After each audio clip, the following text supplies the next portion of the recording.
Predstavte si pohár šumivého vína. Ako sa z hrozna stane nápoj, ktorý zdvíhame pri veľkých momentoch. Poďme sa pozrieť na jeho cestu z vinohradu aj k nápoju víťazov.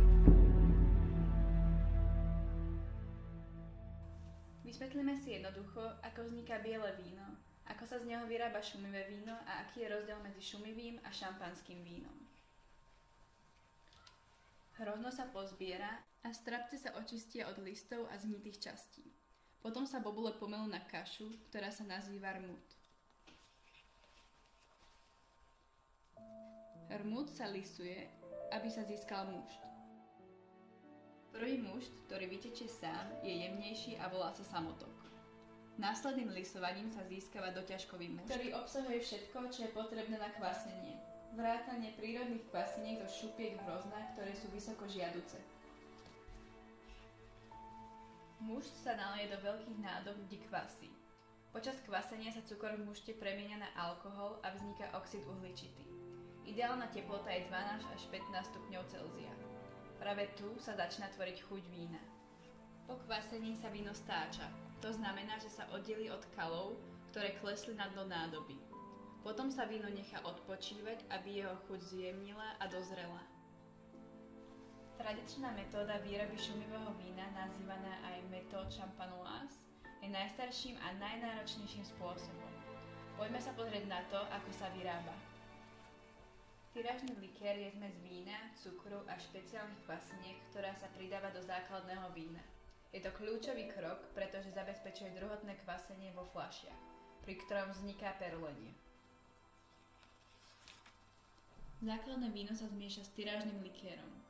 Naleje sa do fľaš a pevne uzavrie korunkovou zátkou. Fľaše sa uložia do pivníc, kde prebieha druhotné kvasenie. Počas tohto procesu vzniká oxid uhličitý, ktorý sa vo víne zachytí a vytvorí charakteristické perlenie. Počas kvasenia sa vo fľašiach usadili kaly, zvyšky kvasniek. Fľaše sa postupne nakláňajú, aby sa kaly dostali do hrdla fľaše. Potom sa hrdlo zmrazí, odstráni sa korunková zátka, kaly sa tlakom odstrelia. Tento proces sa nazýva degoržovanie. Po degoržovaní sa do fľaše pridá expedičný likér, zmes vína a cukru, ktorá určuje konečnú sladkosť vína.